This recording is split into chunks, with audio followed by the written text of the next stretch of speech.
ወይለታ ወይኔ ጉዴ ዋጥፋቴ ይላል ማለት ነው። የዛን ቀን አስፈሪ ከመሆኑ የተነሳ የእናትን ስስት ታውቃላችሁ።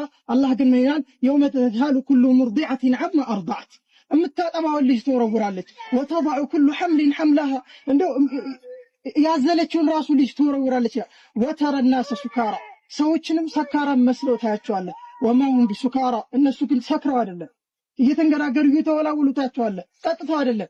ወላኪን ዐዛብ አላህ ሸዲድ፣ ነገር ግን የአላህ ቅጣት ብርቱ ነው ይላል። በሌላም አንቀጽ አላህ ሱብሓነሁ ወተዓላ ሲያነሳ መወርወሩ መታው እንደው መርሳቱ እኮ ቀላል ነገር ነው። የወዱል ሙጅሪሙ ለው የፍተዲ ሚን ዐዛብ የውሚኢዝን ቢበኒህ፣ ኧረ ልጄን ውሰዱና እኔን ነጻ አድርጉኝ፣ ይኸው ልጄ ቤዛ ይሁን። ወሳሒበቲ ወአኺ፣ ባልደረቦቼንም ወንድሞቼንም ሁሉንም ውሰዱ፣ እኔም ብቻ ነጻ አድርጉኝ ይላል ማለት ነው። አስቡት፣ እናት ልጅ እህት የሚባል ነገር የለም እዛ። ላኪን ሊኩል ምርኢን ሚንሁም የውመኢዝን ሸእኑን ዩግኒህ፣ ሁሉም የራሱ የሚጠምደው የሆነ ጉዳይ አለ። የውመን የጅዐሉል ዊልዳነ ሺባ ነው የሚለው አላህ ሱብሓነሁ ወተዓላ። ከድንጋጤ የተነሳ ሕፃን የነበረው ልጅ ይሸብታል። ታዲያ ይህንን አስፈሪን መሽሃድ ለማለፍ እዚህ ዱንያ ላይ መልካም ስራዎችን ማብዛት አለብን። የዛን ቀን ከፀጉር የቀጠነች